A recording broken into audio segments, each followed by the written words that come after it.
Hello, and welcome to Rallying for Rail. This channel is going to focus on advocacy for rail transport in the United States, with a particular focus on Amtrak.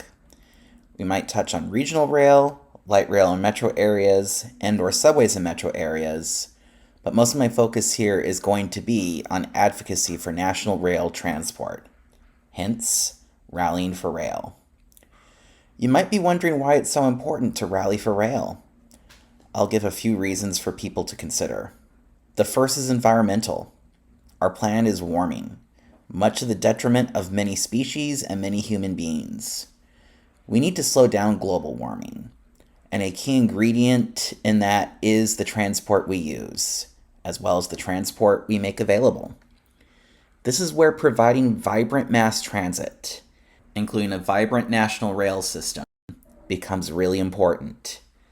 Statistic after statistic I've come across shows that rail transport is kinder to the environment than cars and airplanes. The second is safety. For all that many parts of the United States rely on cars, the passenger vehicle death rate per 100 million passenger miles is 17 times higher than for passenger trains.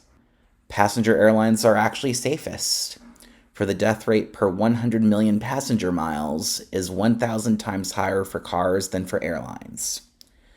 While passenger airlines are the safest, rail transport is still significantly safer than driving. And the third is speed. Parts of the world that invest properly in rail transport have passenger rail that's much faster than cars. And, for short and medium distances, rail transport is sometimes faster than planes, when accounting for all the time you spend dealing with security at an airport. And yet, in spite of rail transport's environmental, safety, and speed superiority, the United States has generally put the most emphasis on cars and airplanes since the 1950s.